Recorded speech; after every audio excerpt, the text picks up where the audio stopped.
Hey everyone, how's it going? You're watching Corky Lumpur, and in today's video, I'll be talking about trading, specifically my day trading journey, having done this for the last 1 year.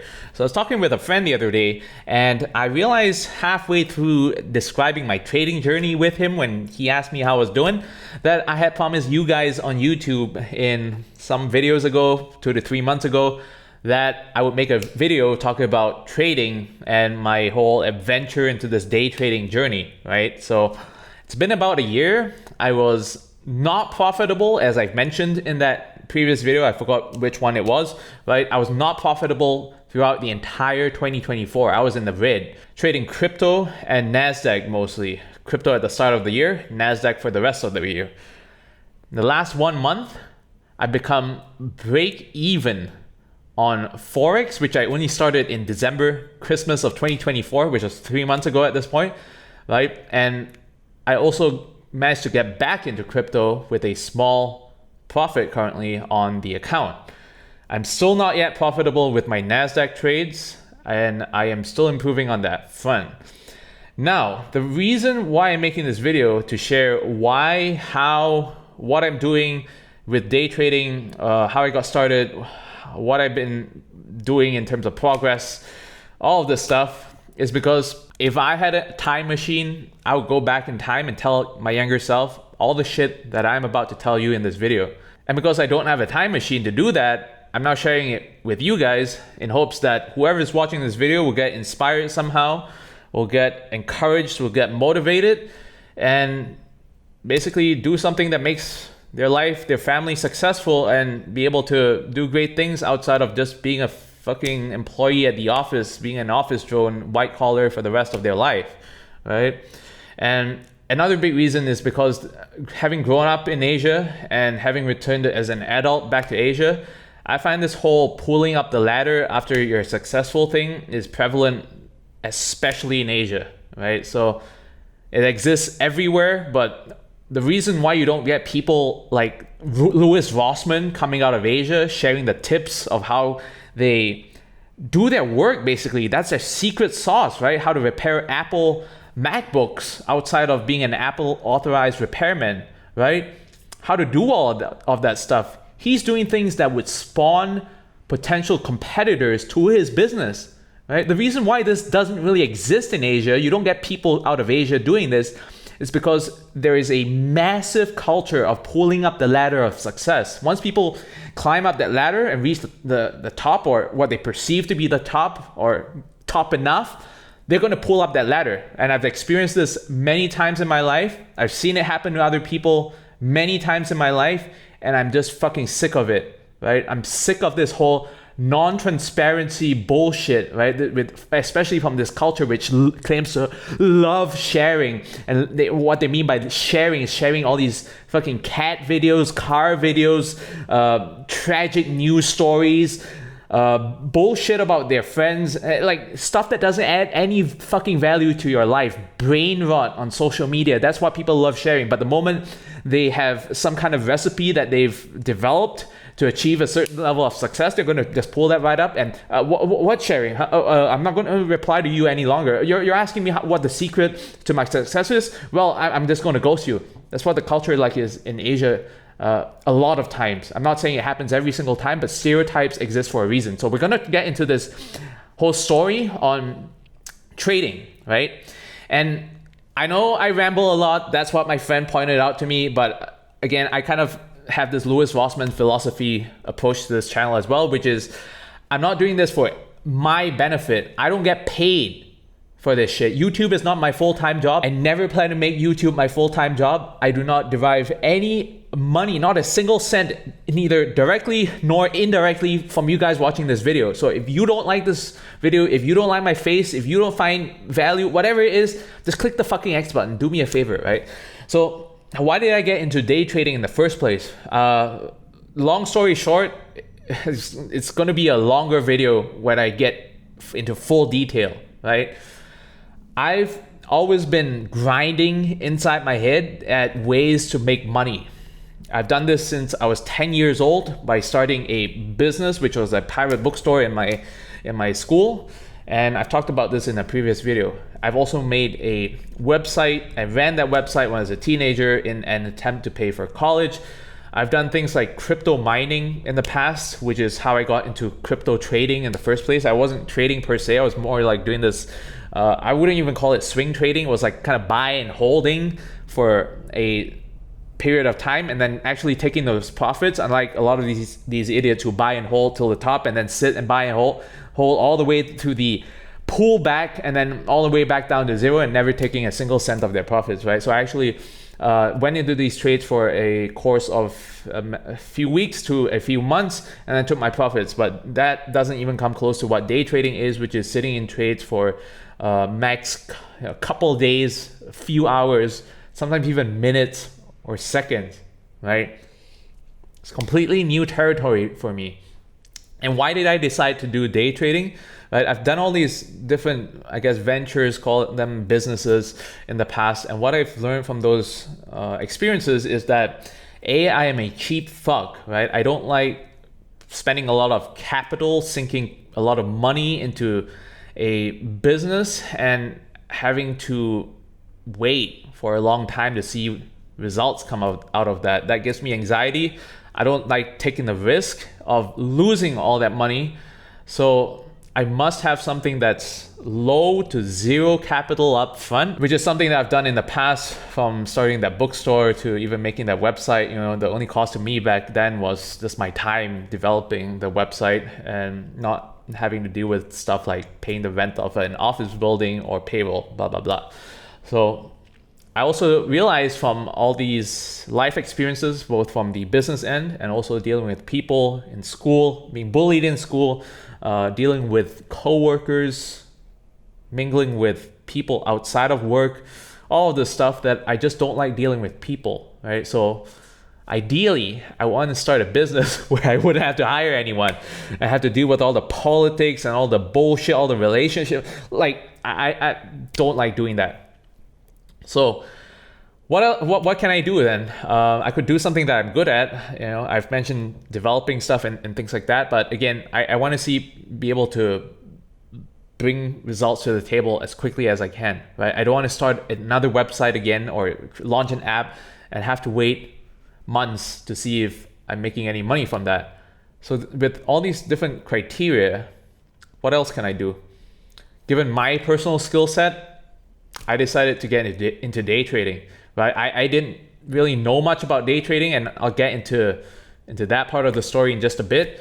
But the other thing that I've done in the past is just, alongside, some of these businesses even that I've run, was I've always held like a full-time job. And one thing that I realized from that whole full-time job thing is that I've fallen into the same kind of conditioning, brainwashing, propaganda as you and everyone else in society have, which is to go to a good school, get good grades, get into a better school, get even better grades, get into a good college, graduate with a degree, and then come out and work a nice full-time office job and get a steady paycheck every single month, get the job hop increments to the next job and then the next job, and then get higher and higher as you progress throughout the years. And there's a whole bunch of myth busting that I would like to do on that front, but having been laid off too many times for my liking, right?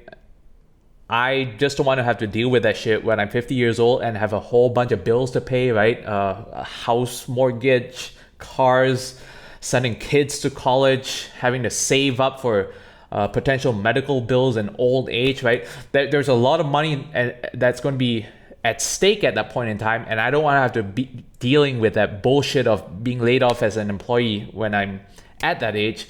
And the other thing is, I just feel like there's a corporate ladder that I've climbed, and there's a ceiling that I would reach if I haven't already, right? Where these salaries that I would be able to earn would largely be like this, right? They'll be flat, right? I wouldn't be able to jump for another pay increase, right? I've done everything from 30% jumps in the past to doubling my pay by jumping a job in the past. And that's something that's not sustainable as I get older, right? Short of becoming like a sociopath CEO where A lot of times these people are faced with a decision between harming a bunch of people in society or earning the company money. And 10 out of 10 times they would choose earning the company more money every single time. I don't have that personality.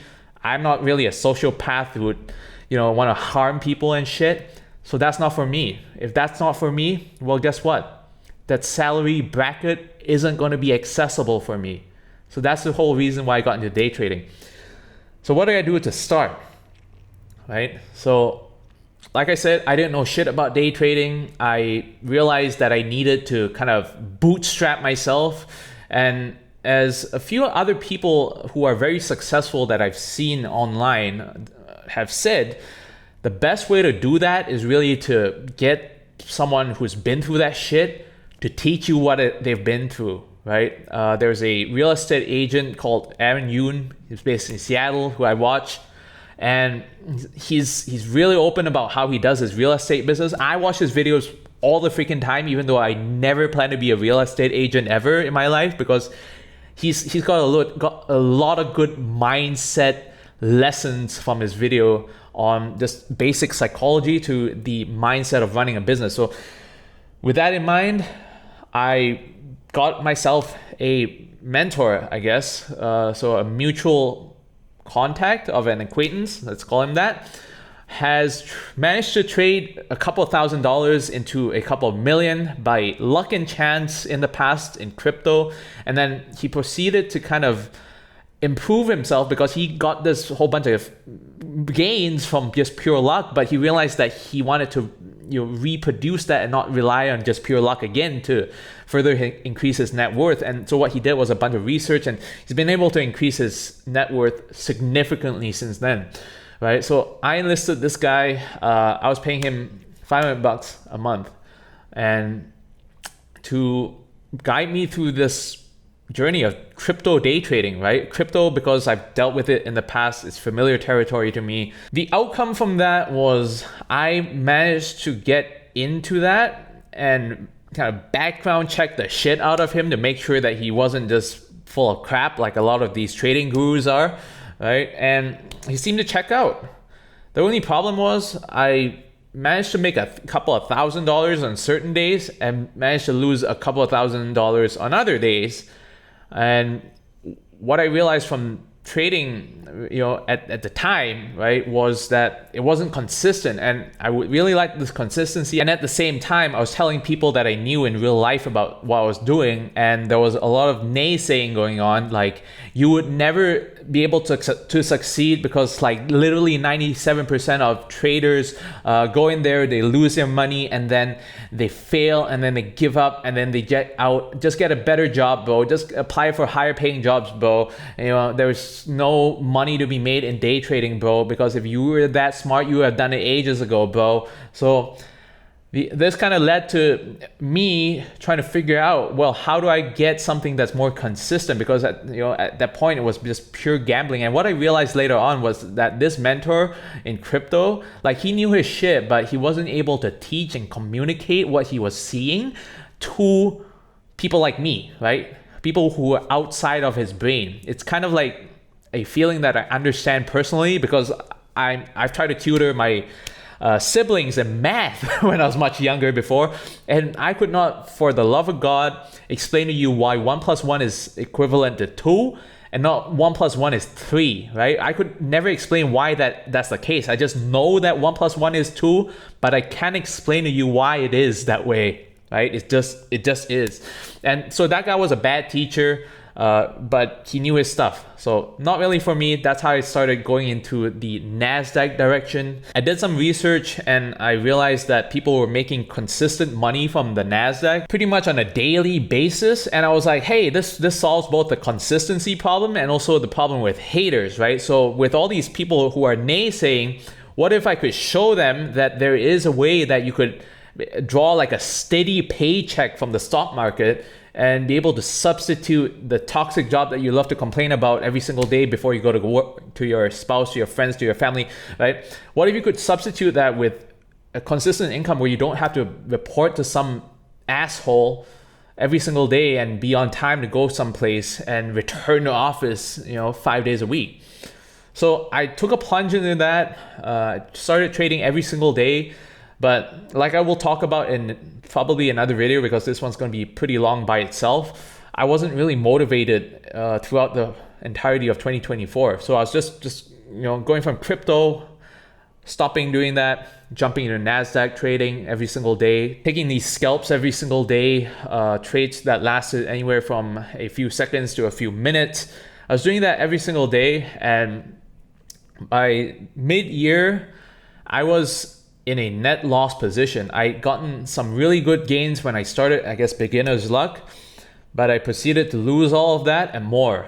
And what I realized from that was that, hey, I need to actually improve on my psychology, because this way of trading, it works, but I'm just not confident enough, or I'm just too hopeful that a position that's in the net loss will eventually recover, and it doesn't, and it just keeps getting ridder, right? That was a mistake that I made in crypto as well. So I realized that the technical side of things was maybe 10%, and the rest of it was just trading mindset and psychology. So what I did was I went to look for resources on how to improve my trading mindset. And that was how I found this one guy who talks about trading Forex, but he also talks a lot about trading mindset, right? So I wasn't interested in Forex. I never traded Forex in my life before.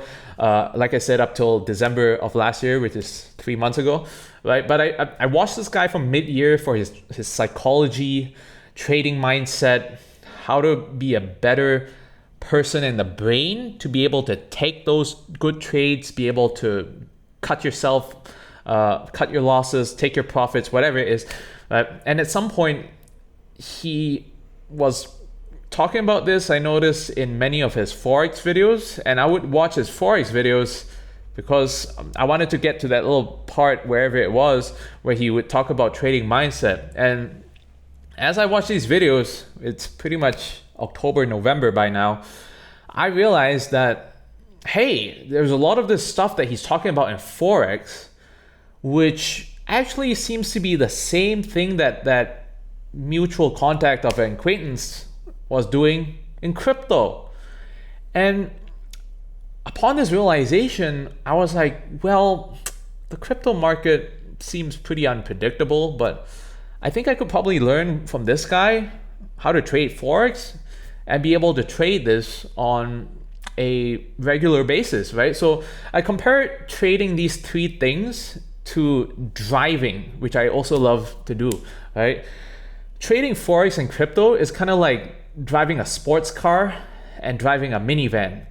They're both very different in terms of performance, right? In terms of speed, but they're very similar because they both have four wheels. They both have automatic transmission. Trading the NASDAQ is kind of like driving a bus. In theory, you could know how to drive a sports car and then drive a bus, but it wouldn't be as easy driving a sports car going to driving a minivan, for example, because the gap between those things is much smaller. So NASDAQ trading is like driving a freaking bus. Very different. So the thing about the NASDAQ trades is that they produce consistent gains or losses, right? Every single day. I'll get into these trades, get out in a matter of minutes, and I'll be asleep by midnight local time in Asia, which is pretty much noon in New York where the NASDAQ trades. This would, in theory, yield a regular income, while these Forex trades that was seeing from this guy were few and far between. So he'll kind of take these trades and hold them for some minutes to some hours to even sometimes a few days. But these trades wouldn't always come every single day, right? These opportunities would appear once in a while. He'll get into them and then get out for this massive profit. And how I saw that was that I could integrate Forex into my trading as kind of like a bonus component, kind of like how you perform at your job every single day, but you get like a fixed salary, and then depending on your overall performance throughout the year, you get like a bonus at the end. Forex is basically that to me. NASDAQ is the regular salary, Forex is the bonus. And over time, I kind of realized that I could probably get back into crypto with what I've learned in Forex, right? Which is how I got back into crypto in the last 1 month. So performance wise, like I said, I'm in the red and still am in the red for my NASDAQ trades. I've been trading that for close to 9-10 months by now, and I've been losing money every single month, but those losses have been gradually getting smaller. So I'm on the verge of becoming break even eventually. And then once I get profitable, of course, I would have to recoup all the losses that I've incurred so far in 2024 till present day. But that is something that I'm hoping to do in the next few months, God willing. The other thing that I'm doing is Forex and crypto. Those things have been going swimmingly well, right? Like I said, I only got into Forex trading in the last 3 months, been able to become profitable. I'm actually sitting right now in a profitable trade as we speak, and I need to actually pay attention to that shit and move my stop losses down. But I've also traded crypto. Crypto account is in a small positive as of this month, right? And this is something that I set out to achieve a year ago, wasn't able to achieve until now, right? And for NASDAQ, it still hasn't been achieved. But the lesson that I've learned throughout this entire journey is that I haven't been putting out enough effort into that shit. I'll talk about this in another video separately, right? Until recently, until these wins started to happen, there's been a massive change in how I've been thinking, my mindset, and how I've even been behaving. And that's not without lifestyle changes either. Small spoiler, if you've seen in my community posts as of yesterday, I talked about how I've been watching all these fasting videos. I'll talk about this in another video, but things have changed significantly. But my mindset wasn't great at first. I was jumping into crypto with this extremely large size, not getting consistent profits, right? Winning, losing, and eventually losing. That was not the right way to set out in trading, especially for the first time. What I would have done is jump into that with much smaller size, which is the reason why I started trading NASDAQ with $100, right, in bet size every single trade. Every single trade I would bet like $100, and based off of that, I would win money, lose money. So the losses that I've accumulated so far that I've talked about are roughly, I would say, $3,000 to $4,000, which is a decent amount of money, right? But it's not like a lot of money that I would lose my fucking mind over. Then when I went into Forex for the first time in December, I actually was trading a $300 bet size, right? So I was making profits and losses on the scale of cents, right? So I would get like a 10 cent, 24 cent profit from a 16 pip movement, and I'd get like a 3 cent, 14 cent loss when I cut my loss at 3 to 6 pips. And I've scaled that up tremendously, especially after that Chinese New Year win, right, where I got like a 46.2 pip win that was equivalent to 90 cents. I scaled that out a lot since then, and my latest win of 78.7 pips was actually a $9.80 win. And you might be looking at me and thinking like, that's not a lot of money, bro. Like, what the hell are you talking about? Why did I just sit through 20 minutes of this stupid video to hear about your couple of dollar wins? Well, the thing about trading that I've realized is that the progress doesn't scale up like this, right? So we're conditioned and brainwashed in school, and we're also continually brainwashed throughout the course of work life in the office, right? That our progress goes like this. The more you learn, the more you progress. The more you learn, the more you progress. It's not like this for trading, right? It's mostly a flat line. The more you learn, nothing really happens in your progress. The more you learn, well, the progress maybe has gone up like 2%, right? But there is a ceiling that you eventually break through, and things kind of go boom, motherfucker. That is when the magic happens. And that is why I'm making this video, because I believe I am on the verge of that boom through that ceiling. And I'll talk about this in a lot more detail in another video. But the lesson that you can learn from this, right, aside from the fact that it's a grind, it's kind of like if you're not flexible and you're trying to learn like doing like karate chop with your leg and you can barely lift your leg up above your like waist level, right? That shit takes time. It's like trying to do a split. I personally try to do like a split. I'm not going to show it on video over here. It takes time. It's not something where you could just do it and then see like the progress, eventually stack up like you're learning science or math for a high school exam or college exam. Something that's pretty much static for a long ass time and then boom, it happens, right? Like you're not able to stretch your legs down and you're not able to get like the center of your legs down to the ground, and then you do that enough times and then suddenly boom, one day you're doing like a split on the ground, right? It's like that for trading. The other lesson from this is that you should never ever give up. Like you should never listen to those crazy people who call you crazy, right? That you're not going to work out, things are not going to work out. You're not going to make any money from this because 97% of traders who trade, go in there, they lose their money, they fail at trading, and then they give up, right? That's not the point. Right? Have you seen what that 97% looks like? They're full of please bros who go onto the first YouTube video that they see, and then the guy is kind of remotely interesting to them, and then they're like, boom, what Forex pairs do you trade? What broker do you use? What indicators do you use? When they could have spent all that, time and energy just in an afternoon 4-hour session watching those previous videos, reading that previous content, and figuring out the answers for themselves. That 97% of traders who fail and lose their money and blah blah blah don't even have like a basic common sense or drive to want to learn things in the first place. They expect to be spoon-fed all the goddamn answers. I'll talk about mindset and mentality in this respect a lot more in another video, but really a lot of these people who are naysaying, who have been naysaying to me, like they're just employees who earn like a steady paycheck at their job, right? They're not wanting to venture out of that comfort zone.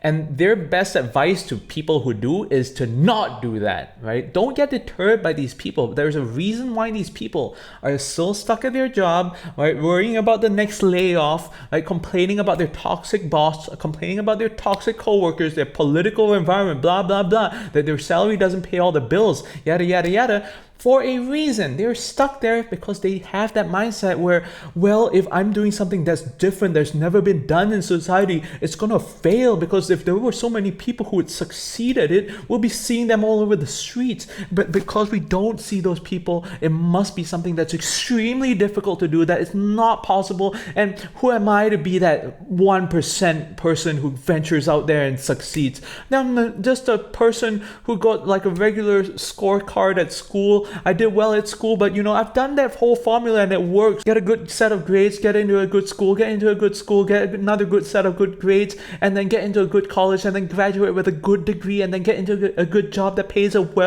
good salary, and then be able to use that salary and then invest into the stock market for that 10% gain every single year. And that's enough risk for me, because I'm going to be working at this job for the rest of my life until retirement. And that's how you succeed at life, because all those dollars that you invested into that stock market, earning 10% a year, is going to pile up with all the compounding gains over time. And that is how you actually succeed in life. You're not going to be able to make any money whatsoever if you were to try to trade, because trading is gambling, bro. Don't listen to all those people, whether it's trading or starting your own business. If you have a good idea that you actually believe in, fucking do it. There's lots and lots of people who do well in their business or venture or trading, whatever, because they put so much heart and effort and time into learning that shit and getting good. And when they get good, they're able to scale that out and be able to bring home the bread and more. They're able to scale out that income beyond what they would make as a regular employee working for someone else. They would be able to scale that security, that safety net, the amount of savings as a result, to something that's way larger than just getting a steady paycheck every single month and then having to worry about the next round of layoffs or the next return to office or the next draconian policy that is going to be enacted onto these different worker bees at the office, like surveillance, right? Mouse click trackers, keyboard key loggers, tracking your productivity, AI taking over your job. That's another thing that I want to talk about in another video, right? There's this whole thing where people are saying like AI is going to replace all of these different things. AI is going to replace trading. Why the fuck are you getting into trading in the first place? AI is going to take over your job. Why don't you just automate your trades, bro? Well, it's really funny because that first mentor, right, who was in crypto and earned a whole bunch of money, he's allegedly worth 8 to 9 figures right now. And even he has said that there's this whole human touch, right, to trading that AI would probably never be able to replicate, let alone match whatsoever. And we've seen this shit, right? We've seen AI hyped up as the whole best thing since sliced bread and like it's gonna take over a whole bunch of jobs and stuff like that. Look at how great of a job AI is doing writing all your cover letters for your job applications. They sound like shit. They sound like they're written by like an AI, right? So there's all this whole counter AI environment, like in colleges and stuff, where they're rolling out these detection systems to see if their college paper is written by AI instead of the actual students. Like, it's all bullshit, right? When I was younger, I was told never to get into the tech industry because the tech industry was being outsourced to India, right? It was a trend back then. It has been a trend since then, but that was probably like the start of it, right? It's kind of like how AI is kind of at the infancy stage right now. Back then, it was outsourcing to India. You would never be able to get a good job in tech, bro. Like, why don't you just study something else? Just study business so that you can get a better job in another kind of industry if the whole tech sector implodes on itself because everything gets outsourced to India. You won't be able to get a job in America, bro. Just study something else, not computer science. And that's the bullshit that I actually fell for back in the day, right? I was legitimately worried that all this outsourcing would mean that I would not be able to get a job once I graduated. And look at how that's turned out today. Not just for me, entire industry. Where are all the outsourced India-only companies, right? Why are people still employed in tech outside of India at this point? I thought everything was going to be outsourced to India some 20 years ago, bro. Well, I've covered a lot of ground today, and there's more ground to cover in separate videos, but I hope you enjoyed this video. I hope you took away some valuable lessons. And if you did, please leave a comment down in the comment section below. Like I said, I don't do YouTube as a full-time job. I earn zero from you indirectly or directly, right? I just like being able to share my experiences and be able to talk about shit that is either politically correct or politically incorrect, whatever it is, and be able to make the world at least a little bit of a better place by people changing their mindset after hearing what I have to say. That's it for today, and see you all in the next video. Goodbye.